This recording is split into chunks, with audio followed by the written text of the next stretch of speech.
Well, for the first time, the head of the Illinois EPA talks to Elliott Davis about the terrible drainage and sewer problems in Metro East communities. He says the agency is planning a tough approach to get officials moving faster. That's tonight's You Paid For It. It was a nightmare for Sandra Price getting through the sewer woes in what used to be called Cahokia.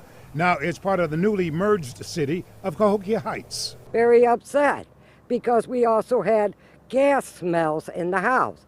Where we were lucky to make it one night, it filled up so bad in our house.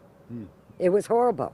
For years, residents in this Metro East area have been pleading with the Illinois Environmental Protection Agency to take action to stop the sewage flooding the streets and their basement.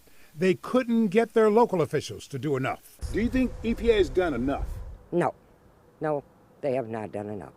No, because nobody should live with sewer in their yard. Nobody. It's not right. For the first time, the head of the IEPA, Director John Kim, talked to me about the messy problem. Do you think you guys were too patient, that you waited too long to take this strong action?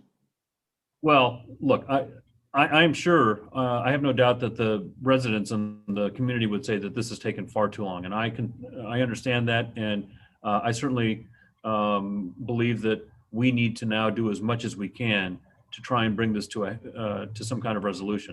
Now the Illinois EPA is cranking up the heat on the new city of Cahokia Heights, created from a merger of Cahokia, Allerton, and Centreville. We also wanted to hold people responsible.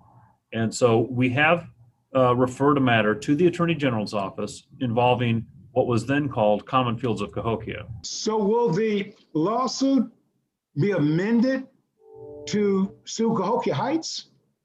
Yeah, I don't know that we actually formally filed it yet. We sent a referral to the Attorney General's office so that we began the process.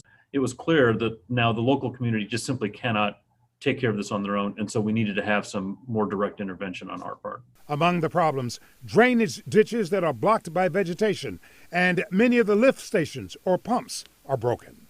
How long all this could be before we see a final resolution? I don't think we can give an answer to that or even an estimation until we have a better assessment of exactly what the extent of the problem is.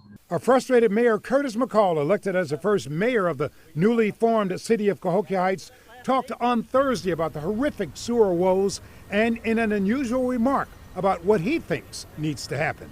I believe that communities that are vote heavily Democrat need to take another look, and we need to start voting for individuals that have our best interests and stop voting for someone simply because they have a Democrat in front of their name.